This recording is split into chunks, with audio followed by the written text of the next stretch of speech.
जवान कौन बुढ़वा मोहागे, तुम जवान कौन बुढ़वा मोहागे।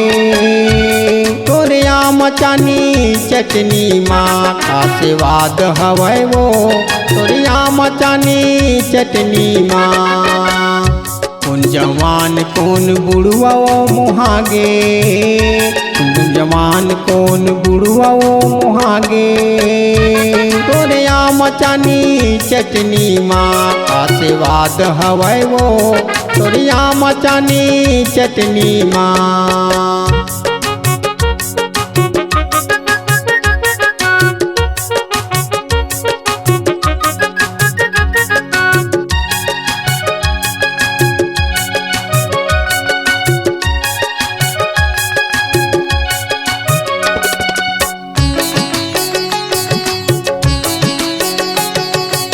अपन लाइक लगोरी तय हवो देखावे, बन भाव चित करके तय हवो पटावे, बन भाव चित करके तय हवो पटावे।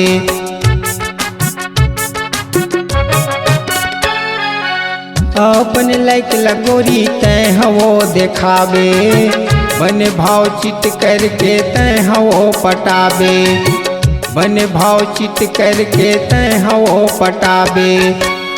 का मिठास तय बनाए हमच डार के, का मिठास तय बनाए हमच डार के। तोरे आम चानी चटनी ला का स्वाद हवै वो, तोरे आम चानी चटनी माँ।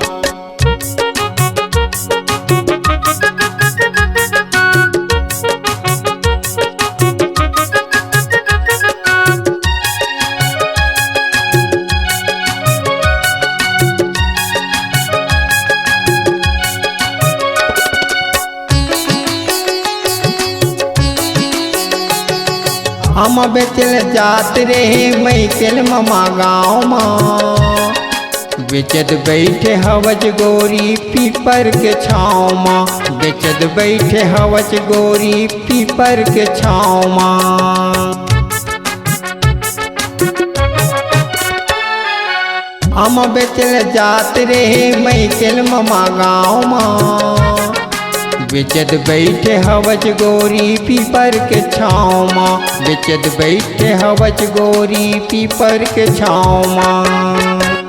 लेवैया करत रही थे वो तोर बोहनीला, लेवैया करत रही थे वो तोर बोहनीला।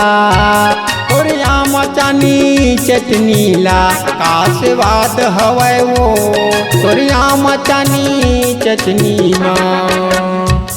कौन जवान कौन बुढ़वा मोहागे, कौन जवान कौन बुढ़वा मोहागे।